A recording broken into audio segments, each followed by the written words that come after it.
What's good, everybody? Welcome into your favorite pro wrestling show every single Monday and Thursday. We are live right here on the BTT Studios YouTube page. I am the coach. We got a lot to get to as we are now less than 4 weeks away from the biggest event of the year. Of course, I'm talking about WrestleMania. Now, I cannot do this show by myself. My good friend, my partner, and today is like Christmas morning for him. From Russo'sBrand.com, my man Vince Russo. Happy opening day, sir. I am so excited. Coach, seriously, to me, this is right behind Christmas. Opening it day. Means that much, right? Oh, right behind Christmas, man. You wait all year for this, and here we are. I've got my Jung Hoo Lee jersey on, man, and I am ready to play some ball today. Your squad is playing at Cincinnati, playing the Reds in their opening series, 4:10 p.m. Eastern time. So people have plenty of time to watch us for the next 45 minutes or so. Yep. And then get set for the Giants. Are you guys going to be in first place come tomorrow? Oh, absolutely, without a doubt. And I'll be calling my father, and I'll be asking my father if any team in the history of baseball has ever gone 162-0. Oh, man, there's nothing better than that call. He's 93 right now, correct? 94, man. 94. Yeah. That's amazing. Yeah. Man, it's so much time. That's amazing. Yeah. And those phone calls and playing that catch. Oh, yeah, man. It's Americana, baby. Yes, it's it Americana. is. Yes, it is, Coach. I remember growing up, $3 general admission tickets at the K, watching my man George Brett, who, by the way, has been on all these different podcasts lately. I-70, which runs all the way from Cincinnati to Colorado, right where you're sitting right now. I loved going to the K when I was a kid. Bro, forget general admission. I remember the very first game my father took me to the Giants and the Mets at Shea. $4 for a box seat. $4, Coach, box seat. Isn't that amazing? Unbelievable, man. You can't pay multiple, and I mean 7, 8, 9 players $100 million a year on $4 tickets. No, you can't do that anymore. You can't do that anymore. By the way, if you want your voice to be heard here on the show, you can do it by becoming a premium member, certified GICU, Dodgers, baby. Or how else can they do it, Vince? Yeah, guys, you want to become a part of this conversation, and we love you to become a part of this conversation. You could do it through a super sticker or a donation, and we will pull you right up on the screen and address your comment. All right, we've got a lot to get to today. Of course, the WWE, Vince, continues to be overseas, and I was thinking to myself, because I've never heard of 3 Raws and SmackDowns overseas before. We would do one, and we'd go for 10 days. So I did a little research, and Vince, a lot of these guys and ladies have been going back and forth from the United States to Europe and back again. And a lot of the sound bites that have been resurfacing from the likes of Randy Orton and others, talk about how much they love the fact that Triple H is in charge, that Vince is no longer there, and that they can dictate their schedules a little bit more. So the first question I have today is this new, soft, family-oriented Triple H, is that hurting the actual shows? As there's a lot of these shows, Vince, where the stars simply aren't showing up on TV or at the live events. Coach, I would normally say yes, but we've got to be honest. Okay. The fan base that the WWE has right now, and we know who that fan base is, they don't care. Coach, I have said this a million times. Triple H can walk to the middle of the ring, drop his trowel, take a steaming deuce, and they would chant, "This is awesome." Yeah, seriously. So in the past, I mean, again, Coach, let's talk about like opening day. When you and I were kids and we would go to a baseball game, our favorite player wasn't playing. Oh my God. I mean, I remember going to Met games. If Willie Mays wasn't in the lineup, oh my God.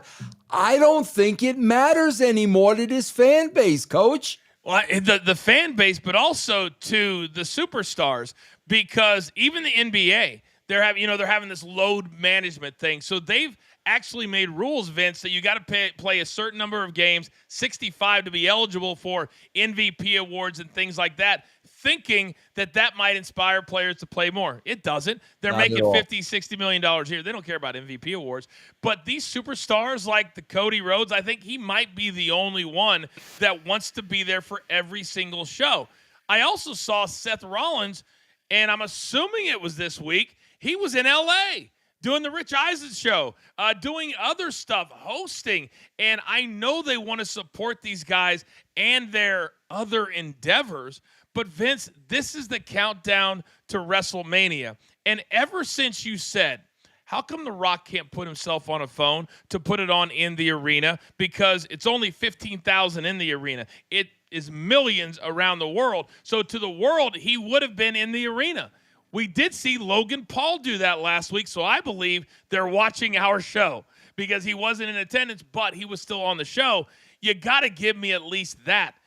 And the last thing I will say, I did a podcast yesterday, a podcast you have been on in London, out of London.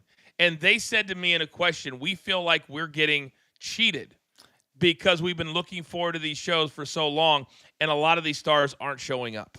Coach, I'm going to tell you, I figured this thing out. You and I have not been able to have this discussion yet, but I figured it out. It is obvious now that they are not mentioning The Rock. Nobody's bringing up his name. Now, it's obvious now. Yep. Well, Coach, what's going on here as far as I believe is, Coach, you know how it works in wrestling. Out of sight, out of mind. Out of mind. And here's the deal, man. I'm telling you, this was a last-minute angle with turn Cena heel. Rock was going to be a part of it. Rock was going to be the catalyst. Rock saw this schedule leading up to WrestleMania. Brother, I'm not going to Glasgow. I'm not going to... No way I'm going on a plane. So basically what Rock said is, I'm not doing any of these shows. Out of sight, out of mind. Don't mention me. And I guarantee you, Coach, WrestleMania, when Cody's up and it looks like he's about to leave, what better time to steal the spotlight, hit Rock's music, there's the final boss, Cena goes over. I believe that's exactly what they're going to do, and that is why they are not even mentioning his name. I think you could be spot on. I think as you and I do shows, we continue to throw out different ideas. I learned so much from you from a mental perspective, how you get the fan base to buy in. And to me, it's also interesting, and Awesome Sauce, I see your super sticker. I'll get right to you, pal, I promise. That TKO is affecting this also. Because TKO is very, very clear. This is a Hollywood show. When the light goes off, he's somebody else. He's a movie star. So is Cena. So are all these things. And I don't know if you saw this, Vince, this week, but I wanted to play it on the show, and then I couldn't get it loaded in time. There was this young kid, probably 9 or 10. He was a major Make-A-Wish kid. And he does interviews, like one of those kids that he'll interview wrestlers and stuff. I don't know if you've seen this. I did. And he said, John Cena. And he throws his belt into the trash, and he says, you're not the guy that I knew. You're not the guy. And we talk about how big of a deal this was to turn John Cena heel because of kids like that, because of kids from age 8 to 15. So if you're going to do it and you're going to alienate my heart was breaking for this kid watching that video because it was real to him. And this is why I don't like the fourth wall. I don't like breaking down the fourth wall because there are a lot of kids that still believe in these guys. And I guarantee you when Cena saw that, he was like, damn, this sucks. But if you're going to go all the way, Vince, and you're going to buy into it, you got to go all the way. Coach, one of Vince's favorite phrases to me, and I'm sure you heard this because I knew you were tied to Vince. One of his favorite phrases, you can't be half pregnant. If this isn't a half pregnant angle, I don't know what is. Completely. Real quick, Awesome Sauce, thank you for the super sticker. I saw people outside WWE shows yeeting and super kicking. Could you fathom going to Yankee Stadium or Citi Field and people having fake baseball games? I think what he means is outside of these WWE shows, if you're eating and then you get inside and you don't see Jey Uso, and you go to Yankee Stadium, you don't see Aaron Judge, Juan Soto's making $700 million a year, he doesn't play. These guys have a responsibility. And when you're writing these shows, they have a responsibility. And I know The Rock is making a movie. I know John Cena. They did these shows, Vince, for his schedule.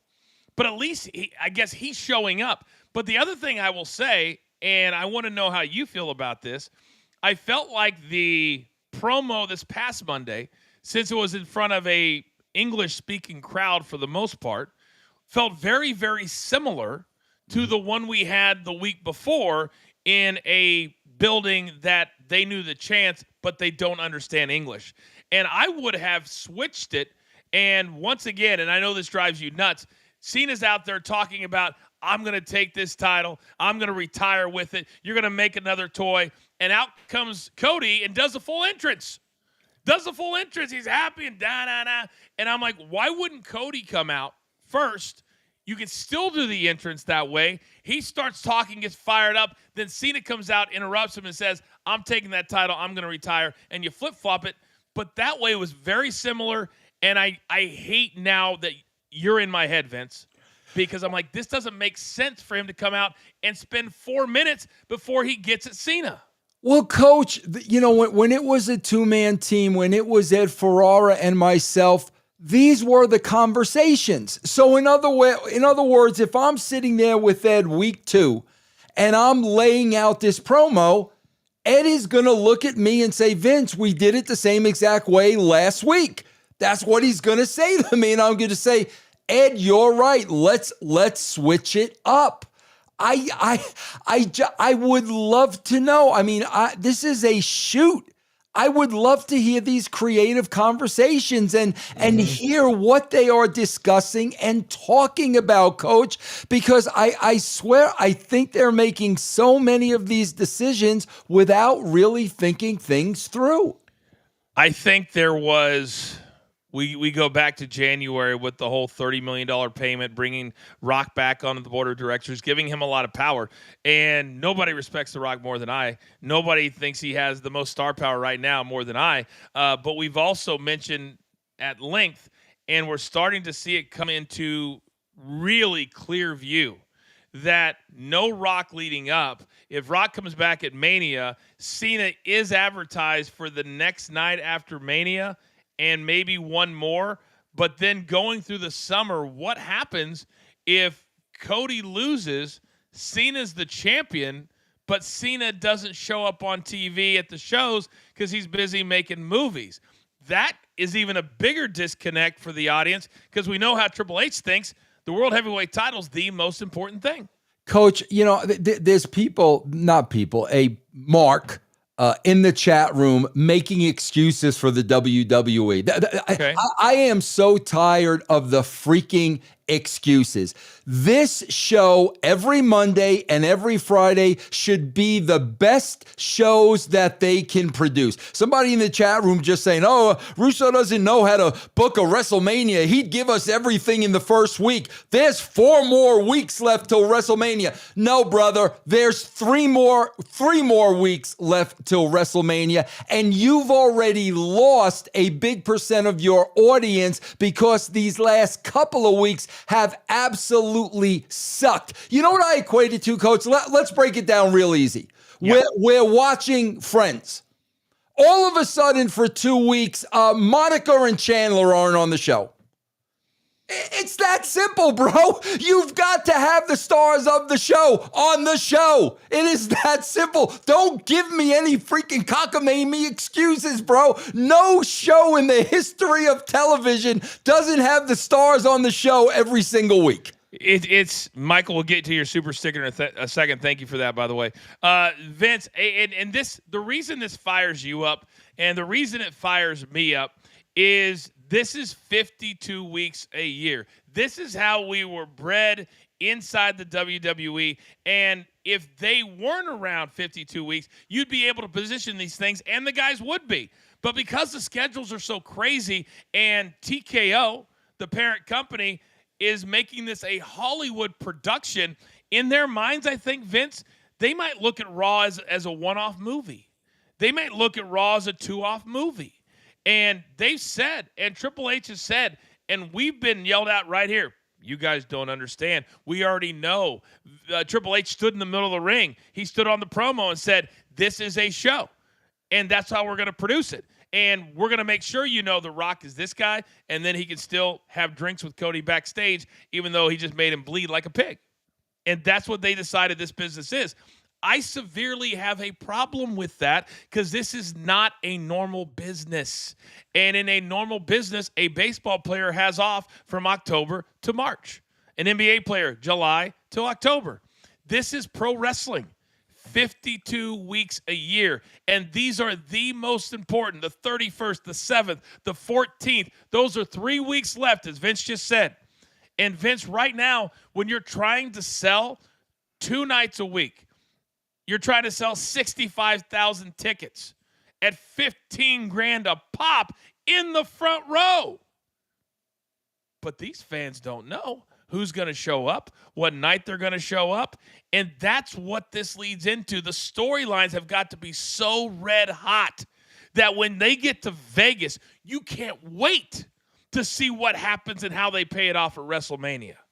And right now, if the players aren't there, or if you're doing the same things, we're not progressing that and we're not getting anywhere. But, Coach, we got to look at the flip side of this, okay? And we got to look at the business end of this. Okay. Bro, if they're going to conduct the shows this way and they're going to produce the shows this way and people are still going to pay $15,000 for tickets, why should they change anything, Coach? Coach, if I'm going to put a baseball team on the field and the budget of the baseball team is $500,000 and I'm selling out every single game, why am I going to bring in $1 million superstar? They're paying money to see the $500,000 team. Brother, give them the $500,000 team. Yeah. By the way, not surprisingly, did you see was it $2 million was the price tag, the asking price for the Hulk Hogan beer, skybox? Meet and greet, yeah. It was $2 million, right? Was it $2 million? I think that's where it started. Okay, well, they got pulled off. They no longer is up for sale. They're no longer doing it. Shocking, right. I might add. Right. We do have another super sticker. Thank you, Michael, for wanting to be involved and have your voice be heard. Hi, Coach and Vince. Did you check out the Mick Foley episode of Dark Side? A little bit of it. I still have it on my DVR. Do you guys think Mick's body of work and by destroying his body, did both of you surprised by Saraya departing from AEW? Let's start with Mick. Mick, I've watched a little bit of it, Vince. I haven't watched the whole thing. I know how the story ends, so I don't really need to watch it. You'll never convince Mick Foley that because of his lack of athletic ability, that he had to go down this road to become the name that he became and standing with the likes of The Rock and Stone Cold and getting that respect. So that's Mick's body. Now, what is his last 30 or 40 years going to look like of life? Physically, probably not very good. But this is what he decided to do, so I would never say anything against it. I also think, listen, man, if this were me, and like you said, Coach, I'm 60 and I'm 70 and I can barely get out of bed, I am sitting at the edge of my bed and I am questioning, what did you do and was it all worth it? I guarantee you Mick feels it was all worth it. I really do. That's how much he loved it. That's how much a part of it, of his life it was. So I guarantee you, Mick Foley probably has no regrets whatsoever. No doubt about it. Other part of that question, Saraya, we were going to talk about it later in the show. We'll do it right here, right now. She was on Busted Open yesterday or the day before. She has decided to leave the WWE, and I watched the interview, Vince, and it was very interesting because I always equate everything back to what would Vince have done or would do. And she talked about, and she kind of evaded some of the questions, but she said, hey, I'm leaving because I've done all that I could do. whatever that means. I haven't really seen her for months. Then she said, I asked for time off in November. He gave it to me because I have other TV roles. One that I just got, I'm happy about. The other ones, he's been amazing to let me have off 4 or 5 months and then to let me out of my contract early. So basically, Tony Khan is paying Saraya for damn near a year, and she hasn't had to show up at all. And then she put over how supportive he is. Vince, if I knew I was leaving in September and somebody was willing to pay me for a year and I didn't have to show up and I could go do whatever I want, I'd say great things about him too. Yeah, absolutely. And I got to tell you, man, Coach, when you are a creative animal, it doesn't matter how much money you're getting paid. If you're not satisfied creatively, you're going to want out of there. And I think that's part of what happened. Creatively, Tony Khan really didn't do anything with her. You know she has had conversations with the WWE. You know there is a place for her back there.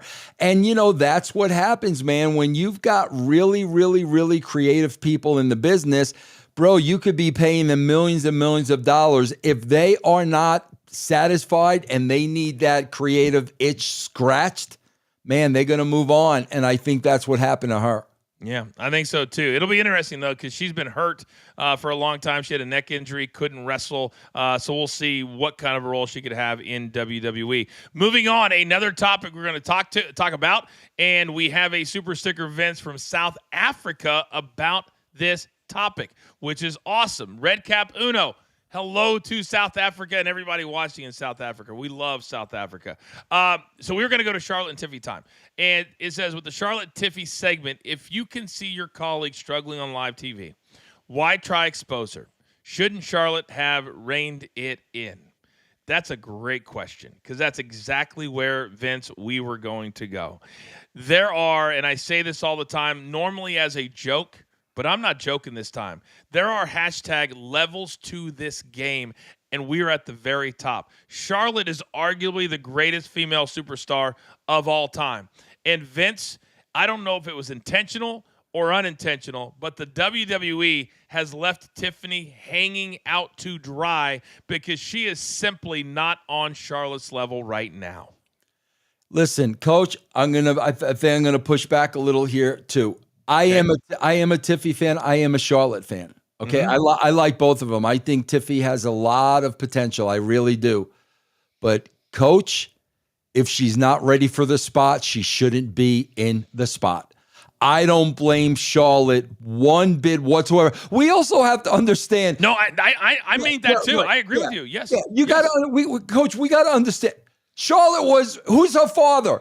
Her father's Ric Flair. Her father's going to eat up. If the guy opposite the ring from him is not holding his own and is not going toe-to-toe, Ric Flair is not going to feel sorry for that guy. You shouldn't be in that spot. So I love Tiffy. I don't feel sorry for Tiffy, but that really, comes back to Trips and WWE management, because, bro, if she's not in that spot, ready for that spot, she shouldn't be in it, Coach. And that's what I meant by they're hanging her out to dry. That's what I meant. Yeah.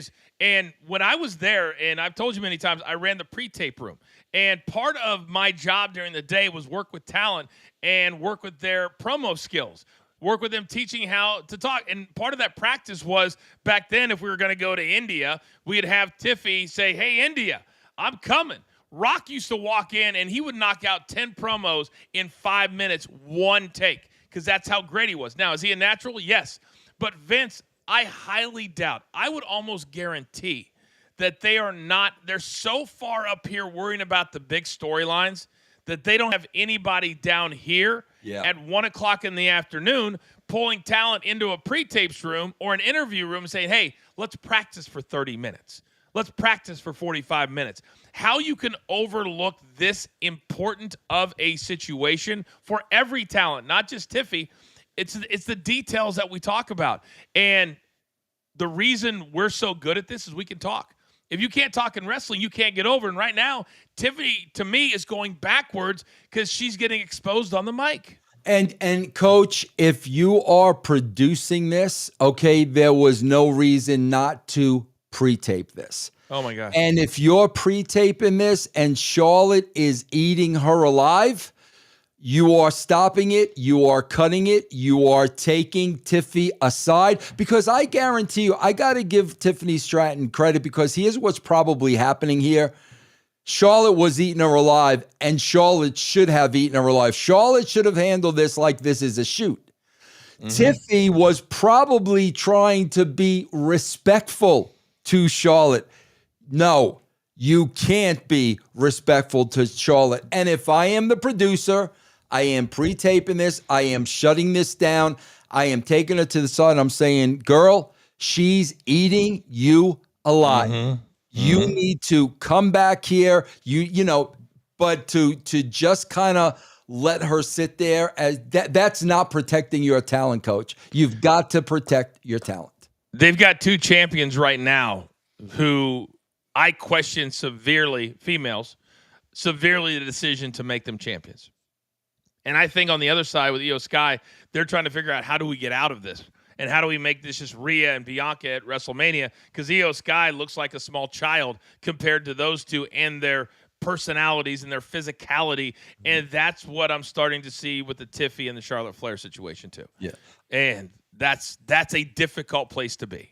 Yeah, coach, what I see a lot with the WWE is I can see favorites. I can see some people are in spots because they're somebody's favorite.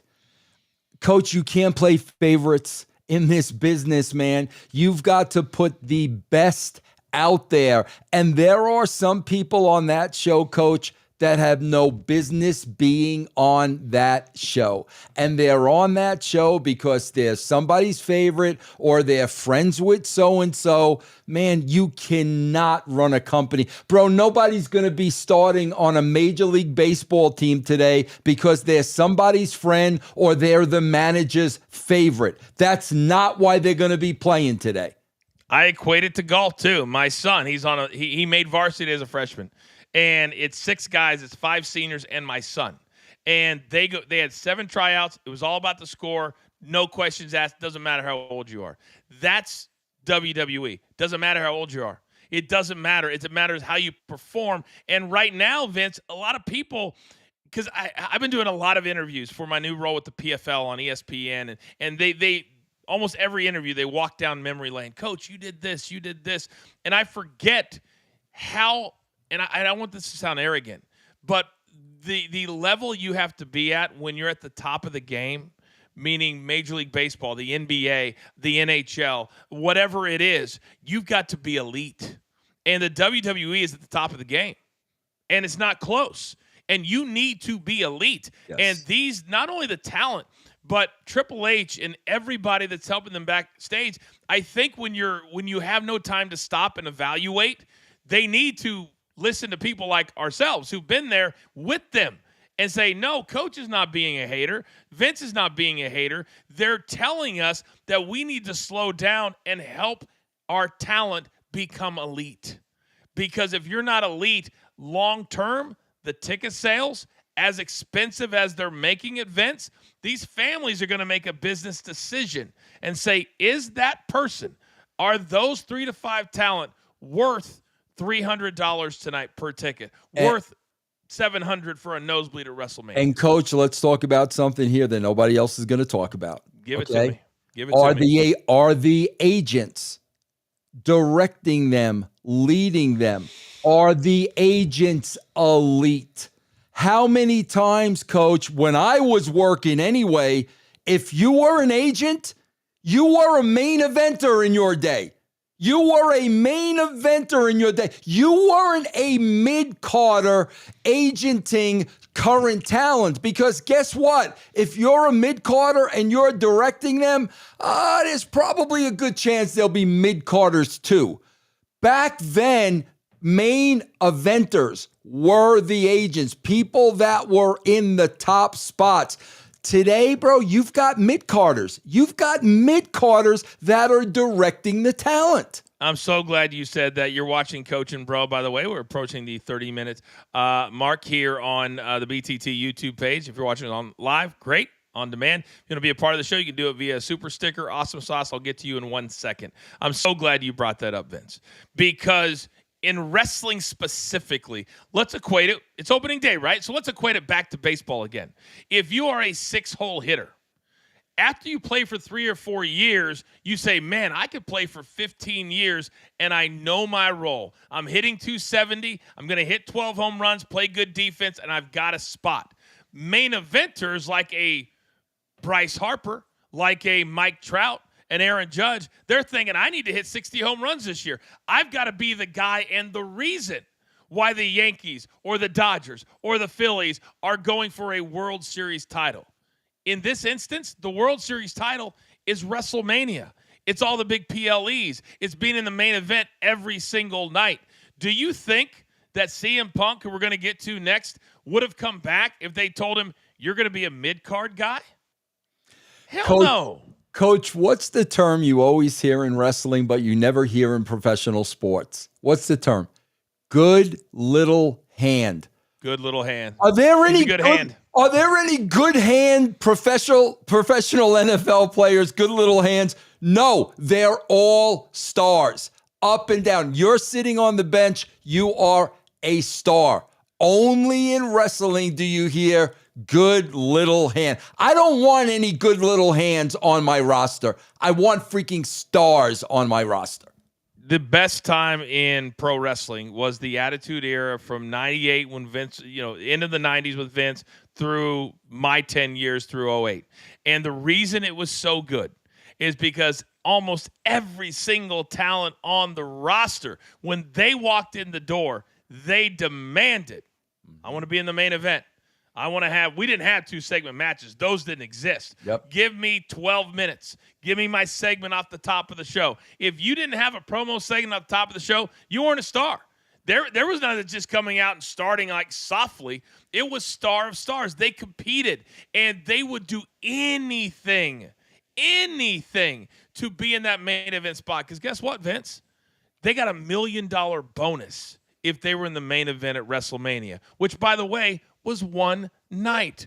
There wasn't 2 nights and 10 hours of wrestling and making it like Little League a participation sport where you get in because you put in 100 shows during the year.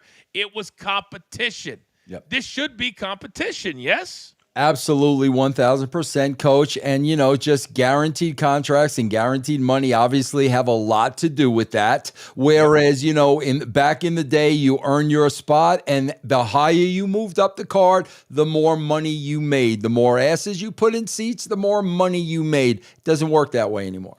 No, they used to put house shows together in that way. Now they put them together storyline-wise. It used to be like, with all due respect, Brooklyn Brawler would come out first and have a nice match. Then you'd have the mid-card guys, and then you always had, Rock and, whoever, Stone Cold at the top of the card at 10 o'clock. They didn't even start warming up till 9 o'clock. Are you kidding me? Yeah. Not at all. Quickly, we have another super sticker. Awesome Sauce says, Vince, Gail Kim being fired from TNA was moronic. I always liked Gail Kim. She was very, very sweet. Really, really, really liked her. I love Gail Kim too. I worked with her a long time. You worked with her a long time. She's a great, great, great, great, great woman. The word on the street, Coach, I get is Gail had a reputation of liking to push back. And I'm all for that. I mean, Coach, I think you and I are push back people. However, you got to know when you can push back and when you can't. So if she was pushing back to the wrong people that kind of just wanted her to fall in line, there's going to be an issue, So I don't know if that's what happened, but yeah, she's definitely a Sam. Plus, Coach, we got to understand this too. I brought this up today too. Bro, Gail Kim has been burying the WWE for the last 20 years. Who's TNA now under? WWE. Okay. I mean, yes. Yeah. If I was Gail Kim, when that happened, I would have been the first one to say, oh, shit. That's wrestling. It matters. Man. It matters. It matters. Yeah. No question. Another super sticker, Angel Lucia. Thank you very much. Says WWE Backlash sold 10K tickets already in a week with only Randy Orton and Cena advertised. Since the OVW class of 2002, which huge stars have WWE made? That's a great question, Vince. And that's kind of what we're talking about. It's kind of where we're going. Is that right now? It's almost like they're just trying to get week to week, and they're bringing in. I call The Rock a Band-Aid, because a Band-Aid, he's not going to be around 52 weeks a year. He's not. He's not. But I also wonder, do you think he's going to have a voice? Brian Gerwitz worked on Young Rock, so he was big. But I wonder if they're going to have Brian be the head of the writing team, because Brian would have the guts and the stones to stand up and be able to argue in these meetings. You've met the writers that came after you, Vince, 3-month trial period, most of them 21 or 22. They had a journalism background, no wrestling background, and most of them didn't last longer than the 3-month probationary period. You can't build a writing team like that out of fear. It was a lot of fear back when I was there with these kids. And They were kids. They were kids. You know, Coach, I think what this really all comes down to is The Rock. Because I have to tell you, and I think, Coach, you would agree with this, the WWE is now, without a shadow of a doubt, it is no longer a wrestling company. It is an entertainment company. No question. No question. It is run by entertainment people that are grades above Triple H. Coach, you and I know this. Those entertainment people are not impressed by wrestlers. In other words, they're not impressed by Triple H. If we can have The Rock running this company, they don't look at The Rock as a wrestler. They look at The Rock as a mega star. If we can have The Rock running this company, The Rock is going to be running this company. So what I think it really comes down to, Coach, is Rock's career. Where is it going? How much is he going to want to do? How much is he not going to want to do? But those people running that company right now, nobody can sit there and tell me they'd rather have Triple H run that company than The Rock.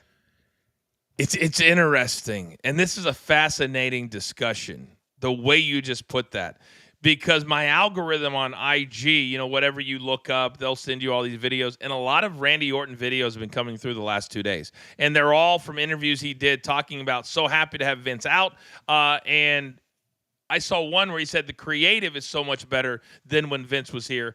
And then I think most of these wrestlers, because for so long they had to work through holidays, you and I have told our crazy stories, and I think they look at the schedule more than they look at the creative. I don't know that Randy Orton, as talented as he is, even cares if he's over, not over, if he's in, if he's not in. He was gone for 2 or 3 months, and I think after 20 some odd years, you want to hang on to that big paycheck as long as you possibly can. And with The Rock in charge, we know Rock, I've never met somebody who didn't love money more than The Rock. We know that.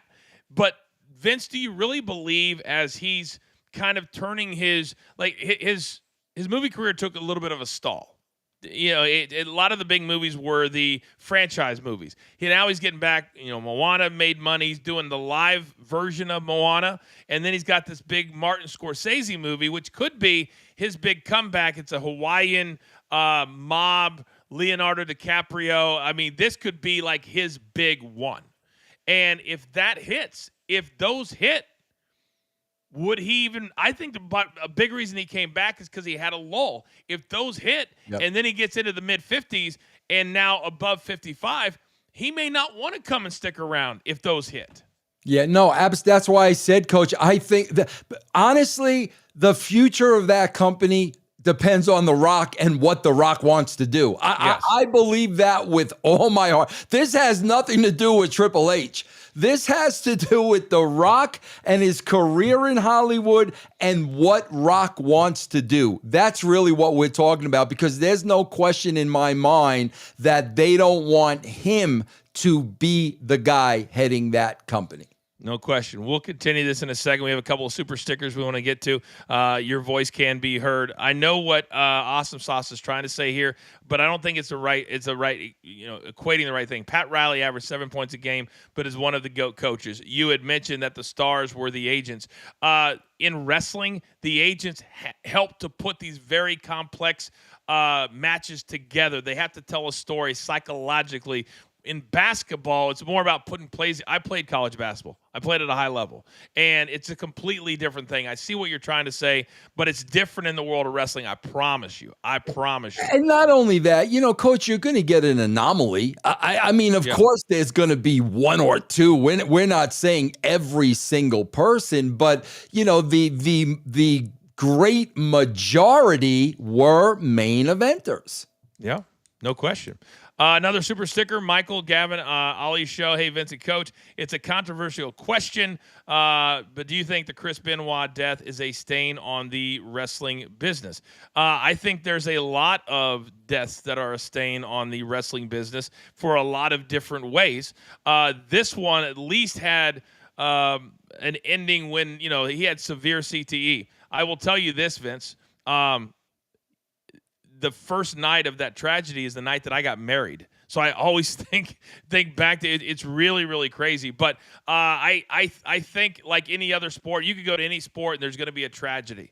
But the word stain, he didn't do that because of wrestling. He did that because of issues that he had. So I would say it's just one of those things. I mean, there's not much more I can say on that. Yeah, Coach. Here's the slippery slope with Benoit. He did have CTE, and that was proven when they tested his brain and ran it through everything once he passed away. He did have CTE. CTE can give you the type of tendencies to do what Chris Benoit did. So in many ways, Chris Benoit was kind of the victim of CTE. But the WWE can never really tell that story because the CTE is equated to professional wrestling. So they cannot take a Benoit stand and say the guy had CTE. His brain was effed up. That's why he acted the way they did, because he got the CTE from taking so many bumps in the wrestling business. So that's why they can't really defend the guy. But, this guy had a damaged brain. And you could talk to any psychologist, psychiatrist, scientist. That had a lot to do with why he did what he did. No doubt about it. Very, very well said. And Chris Nowinski, who I became very, very close with, he has dedicated his life, literally his life, because he almost ended his life from severe side effects from concussions and things that were going through his brain. I've actually been a guest speaker. I've hosted. They have a big event in Boston every year, and I went, and the first time I could not believe the amount of brain power that was in this room, empathy that was in this particular room. And with any sport, NFL, they also have a lot of CTE issues because of the impact. That's just part of the sport. And if there weren't guys like Chris Nowinski, who's a Harvard-educated person, then we would never be as far as we are now, Vince, in the fight against concussions and CTE, which is why almost every single sport and organization is trying to take steps towards preventing it as much as possible. Absolutely. 1,000%. Yep. Moving on, you're watching Coach and Bro. We only have a couple more minutes, and we'll get the hell out of here. We are live every single Monday and Thursday at 1 p.m. Eastern Time. We've got the next few weeks going to be crazy. We'll have different people in here. We got to travel. Me and Vince have lives too, professional lives we actually get paid for. So we'll have different people here in the seats. But, Vince, I will tell you this. The Stephanie Places show is now starting, and on ESPN, and the talent that they decided to go with. And if it was my wife, I'd probably say no thanks, but no thanks. But Triple H is one of the people that she has focused an entire episode on. But the shorts and the reels that have come out from the CM Punk episode tell a very interesting, fascinating story with how it all came about when the initial call was made, the connection with Triple H, and both guys have talked about it. And I think it also leads to why the video came out of CM Punk crying at a live event where kind of all the emotion washed over him with Cody last week, because I think it's come full circle, and even he could not have believed that it would ever happen or he'd be in the position that he's in now. Yeah, no, Coach, again, I was talking about this morning with, Al Snow. We're going to have this show with Stephanie where we are going to see wrestlers for who they really are. And then we're going to turn on Raw or SmackDown and we're going to be told they're somebody else. And I mean, Coach, like, I don't want to believe that kayfabe doesn't mean anything anymore. But the more they tell you, I'm not really that person you see on television, the less and less and less you believe what you see on television. Every time somebody says to me, because I am not moving off this mountain, and what makes the wrestling business so great is that it's real life superheroes to children, to teenagers, and to adults. Let's make no mistake about it. There's a lot of adults out there that still live, eat, and breathe this. I tell fans all the time. I had a guy, I had to get a health check. I got a physical a few days ago. And there was a guy in another room who worked there. And the nurse said, "Is your name Coach?" I said, "Yeah." He goes, "There's a guy here. His name's Steven. He's like your biggest fan. Could he come in and say hello? It's against our policy." But I was like, "Bring him." You know me, Vince. Bring him on in. Took a picture in the doctor's office, and he started just listing my career.